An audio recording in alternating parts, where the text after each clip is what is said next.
Welcome, everybody, to yet another episode of Wrong About Sports. I am, who is going to be our quarterback next year, Vikings fan, Karla Bigham.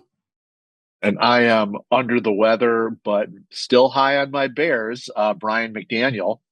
And And we we are are Wrong wrong About about Sports. sports. Well, Brian, first off, I want to say I hope you had a good holiday. And as you are going into the new year, I hope that when you go to purchase some celebratory beverages to get the hell out of 2025 and break into the 2026, you purchase your beverages from the Minnesota Licensed Beverage Association establishments. And they are all over. They generally have a sticker in the door, and they've been really fighting for our ma and pa liquor stores since 1952. So I wouldn't go anywhere else.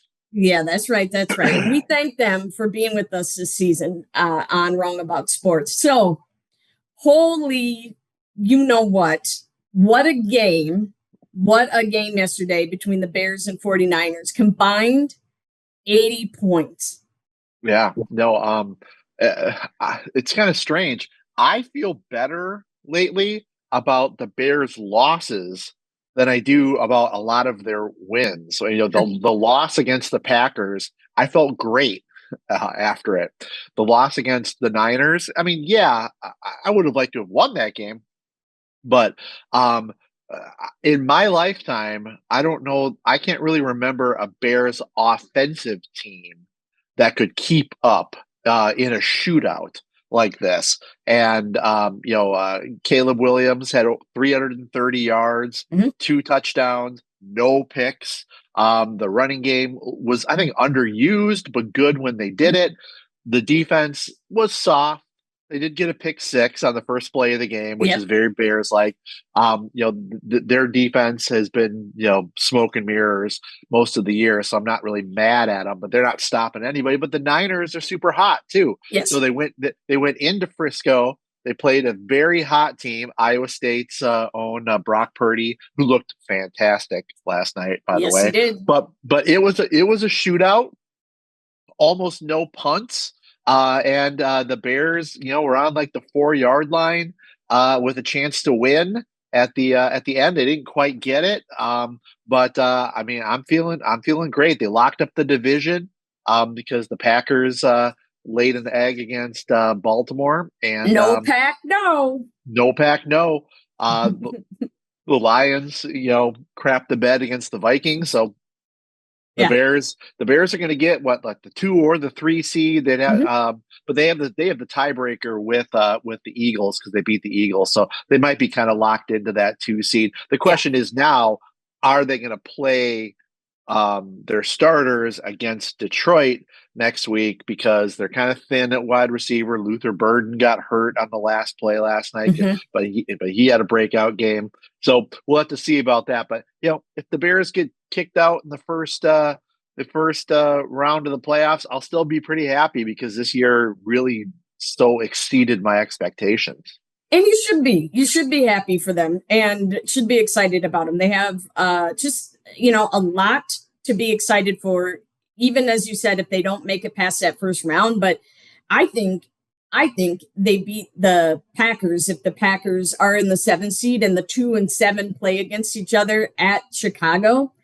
Nah, I would still give that to Chicago. I mean, I think the defense is going to be the biggest concern for the Bears, giving up 500 offensive yards. That's not, you got to tighten that up, because Purdy and McCaffrey will do that with you, and to you. So Purdy was 24 for 33. I mean, that's pretty accurate. 303 yards, 3 touchdowns, 1 interception. He also had 25 yards on the ground and 2 rushing touchdowns personally, right? And then you have McCaffrey, who, if he stays healthy, will just wreck defenses, will wreck anybody Sunday that they're playing against. He is just, I mean, players, he's going to be in the discussions with the Barry Sanders types, right? And the Dickersons and those. He will be part of that discussion. There is no doubt about it. and 140 rushing yards and a touchdown, and he also had 41 receiving yards. But I think if I'm the Bears, I'm nervous about the defense.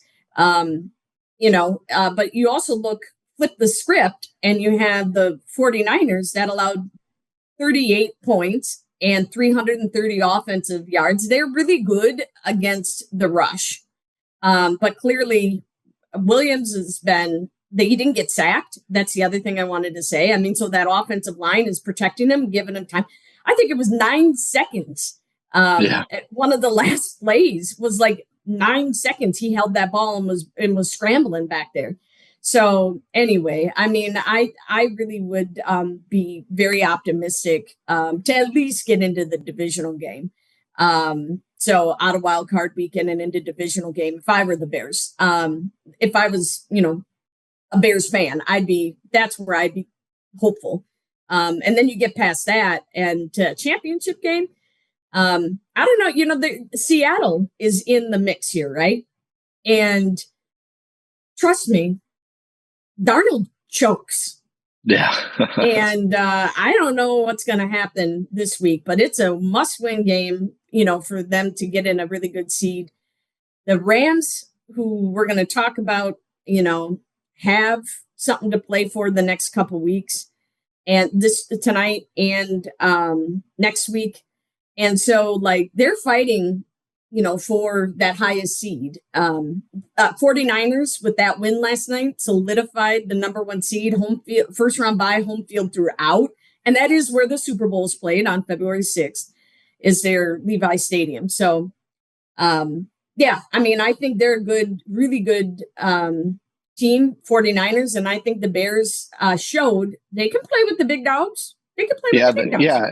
And the Niners, I mean, they control their own destiny. They play Seattle next week. So if they beat Seattle, then not only do they win their division, but they do get the number 1 seed. And they looked really good. They're not, the Niners, this was supposed to be a little bit of a rebuild year for them. They tore it down a little bit, but just shows that if you can keep your guys healthy, and largely they haven't, I guess. I mean, other than McCaffrey, their wide receivers have been out. Purdy missed 7 games, but Mac Jones came in, maybe future Vikings quarterback Mac Jones. It was a great game last night. It was like Nintendo though, so it didn't seem like like it was a real game. It was just like 2 offenses going back and forth with hardly any defense. But no, I walked away from it not upset at all, and looking forward to next week against the Lions and then the playoffs. Well, I am not looking forward to next week. I don't even know if the Vikings offense is worth discussing. The defense is worth it, but I mean, what the hell? Mac Brosmer had total of 51 yards. Yeah. But a 3-yard net. Yeah. So it's just his longest pass was 10 yards. He had no touchdowns, no interceptions, and he also ran for 21 yards. And it's just abysmal. And he was sacked 7 times. We didn't have Darisaw, and we didn't have our star center. And then, you had a total of 159 rushing yards. Addison had 165 rushing yards. Addison, a wide receiver, had 65 of those yards. And, he missed his 1 target, and JJ barely had, any. He just was really not consequential in this game. And it really just comes down to being excited about the defense and the anticipation of what the hell is going to happen with this quarterback situation next year. I mean, the defense, 5 sacks, 2 interceptions, 4 fumble recoveries. Van Ginkel was a beast, just all over the place. Harrison Smith, which it's more than likely his last season. It might have been his last game, because I don't know that they play them next week. He had a sack and 2 tackles for loss and the big interception. And then, Cashman, who is the heart and soul of that defense, 17 total tackles. Like, holy wow. And then, of course, Byron Murphy had the other interception. But, the Lions, I have no idea. I was so surprised. One, because I was in my Super Bowl game for fantasy football, and I started Goff because I thought they were going to play for something. So Goff he was 18 for 29, 197 yards, 1 touchdown, 2 interception. Running game, which is usually very stellar with the Lions, non-existent. Goff did spread the ball around. But I think when it comes back down to this, the Vikings have a serious quarterback situation where McCarthy cannot stay healthy, and then he is just not consistent. And that's a problem. And then you don't want to assign blame, but you really can't say that that's Kevin O'Connell's fault, because it really is Kwesi's and the general managers. It puts together the players that he has to choose from. And so who are you going to go get? I mean, you have Burrow that is clearly unhappy, Mayfield is going to be wanting to get his contract extension, but there may be something there. You have Willis, and then the backup for the 49ers, Mac Jones, are all, and Willis looked like fire here the other night against the Packers, even though they didn't win. He played like you want to see a quarterback play. He is playing for next year, you could tell. Yep. Anyway, I don't know. Quarterback situation is really a concerning one, and you don't solve it with the draft. You solve it with a veteran. Yeah, so it'll be interesting to see, because, for someone like Joe Burrow, I mean, how much draft capital are they going to have to trade to get someone like that? And do they feel like they really are one player away? They might be. They can't waste Joe Burrow, and they can't waste Justin Jefferson, and he and Burrow played together in college, so it makes a lot of sense to do that. But I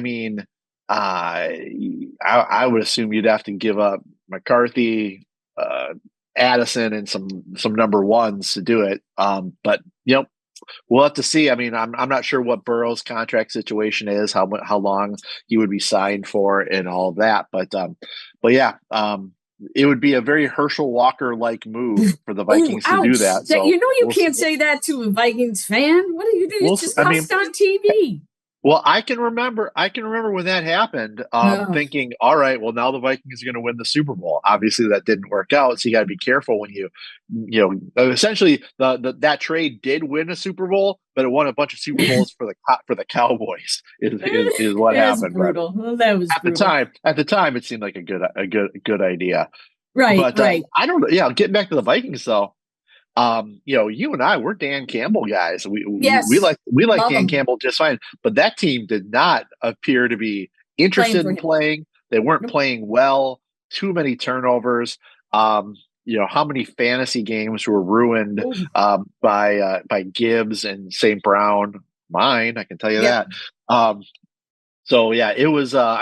As a Bear fan, it's what I wanted to happen, because I wanted the Lions to have nothing to play for next week, and it turns out because of other things that maybe doesn't matter.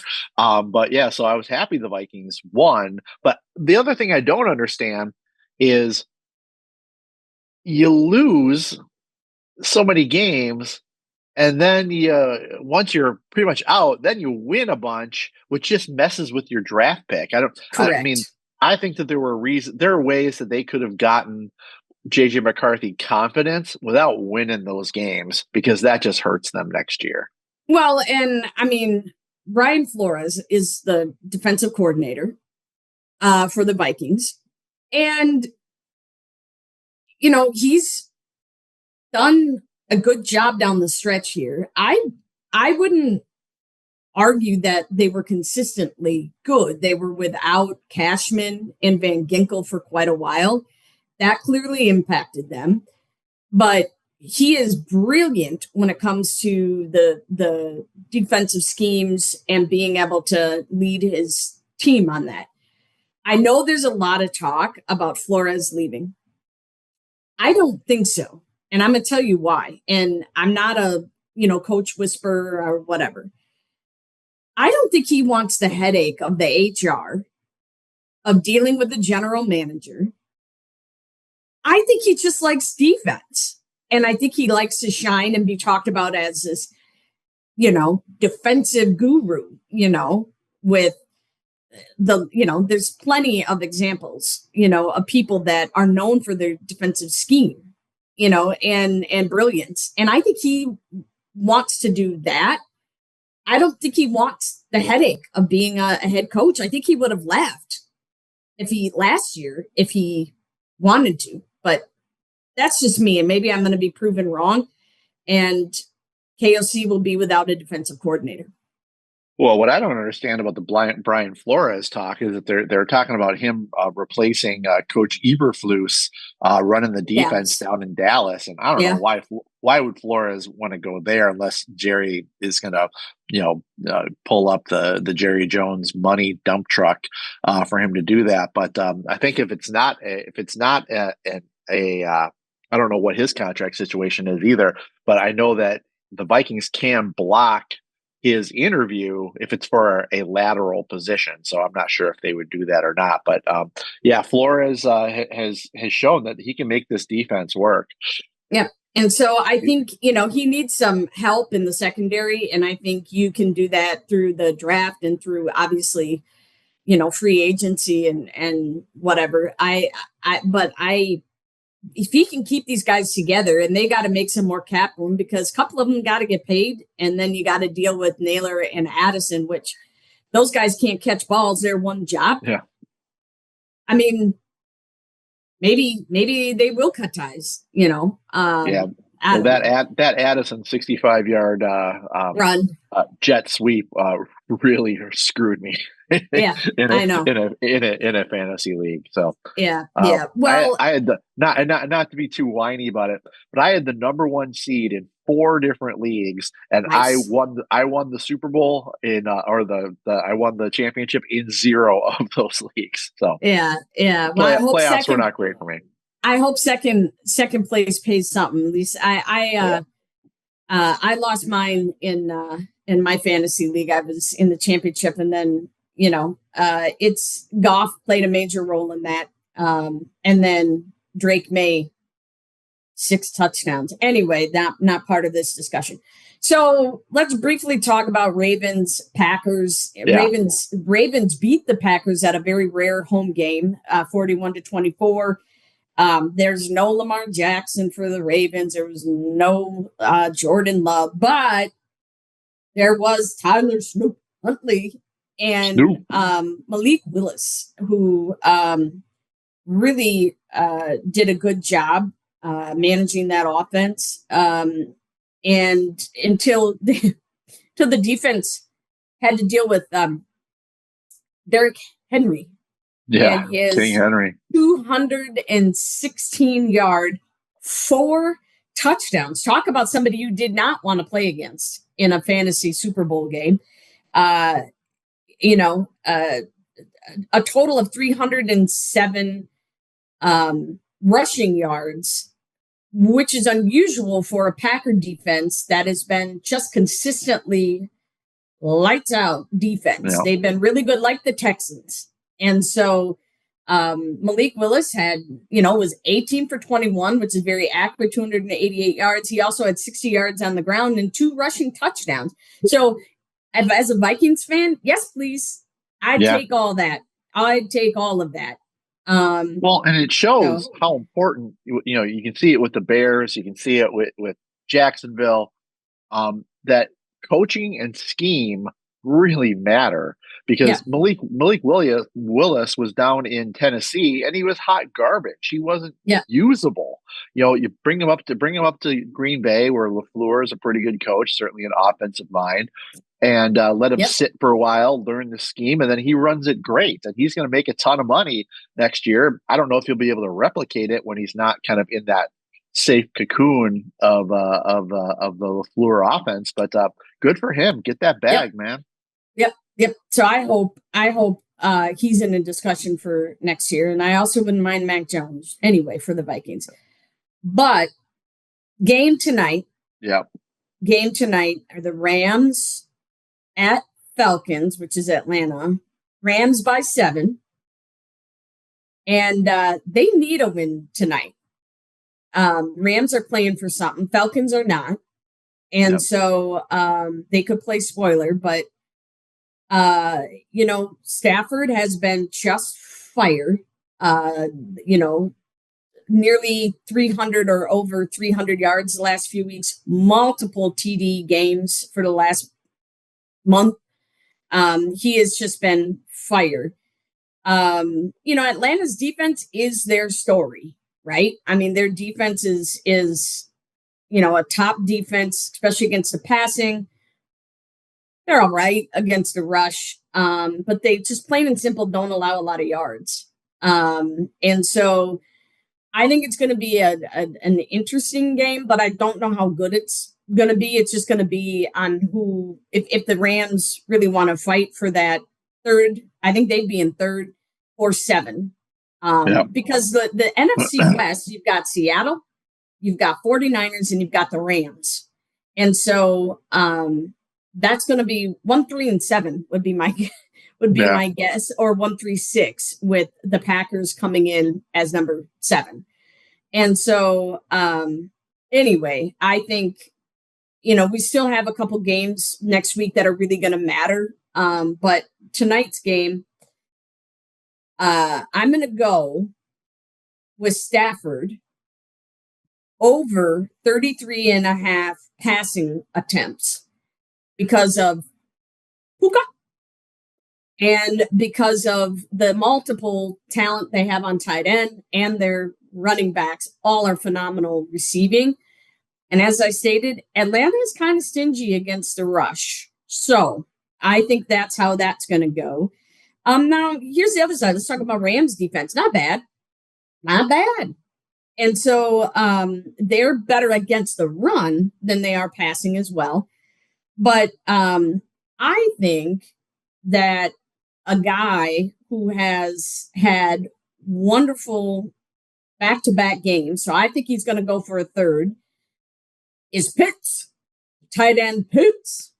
And I like for him to have over 53 receiving yards, because we do know that Kirk Cousins does like his tight ends, and he doesn't, he's playing to be relevant next year. So I think he's going to kind of show his arm off a little bit. And Drake London, we don't know. We don't know if he's playing or not yet. And so at least I didn't see anything on the social media. So if that's the case, I think it's Kyle Pitts. Anyway, so over on the 53 receiving yards for that. What do you got? So starting off with the Rams, I'm looking at their tight end, Kobe Parkinson. The reason I'm picking him is because last week he was a fantasy football darling. Everyone, I shouldn't say everyone, I and some other people looked at Devontae Adams being out and thinking that Parkinson was going to get a lot of those targets. He didn't get them. He really kind of hurt a bunch of us. So I have no doubt that now that I've lost that game, that Parkinson's going to go off this week. So his are 33 yards receiving. I agree with you. I think there's going to be a lot of passing. With the Rams, I'm taking the over on 33.5 yards passing for Colby Parkinson. I think he gets a touchdown. I think he gets a touchdown as well, just because that would make me angry. and then going to the Falcons, I'm going with their backup running back. I don't even know if you call him that, but Tyler Algier. So Bijan Robinson, he's the story there. But Algier has been a real touchdown vulture, and I see that happening again tonight. So on the score a touchdown, it's I'm gonna say yes, he is gonna score a touchdown. It's plus 210, so it's a good bet. So I think Bijan gets the yards. Algier is going to get the touchdown, and that's how I see it playing out tonight. I think technically there is a goofy scenario where the Falcons can win their division because Oh, Tampa and Carolina need to, but Tampa and Carolina play next week. Yeah, unless they so tie whoever wins like that. Yeah. But Algier is like Jerome Bettis, who happens to be one of my favorite running backs of all times. But I would say that, let's talk just briefly about the playoffs before we sign off here. So we've got the Steelers Ravens next week that will determine the final slots, if you will, for the AFC East. And then you have North. Sorry. Yeah. North. My bad. And then you have the NFC South yet to be determined between the Bucks, the Panthers, and kind of Falcons. Sort of Falcons. A little bit the Falcons, Yeah, but mainly it's just going to be between the Bucks and the Panthers. And so we also this is the last Monday night game, but don't worry, viewers. You are not done with the two of us yet. We are going to continue through the playoffs into the Super Bowl, obviously.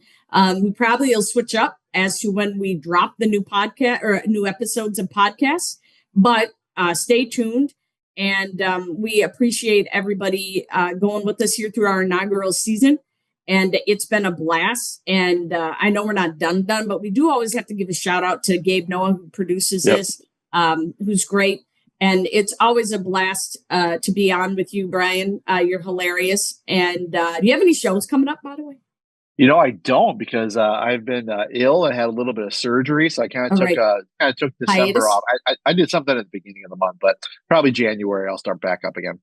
Nice. Well, I suggest people take a look when Brian is performing, because it's hilarious. I've seen him once or twice. So, but with that, I am still wondering who our quarterback is going to be next year. Vikings fan Karla Bigham. And I am celebrating the Kings of the North, Chicago Bears, Brian McDaniel. And we are wrong about sports. Thanks, everybody.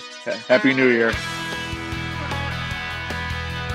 MBC. No relation to NBC.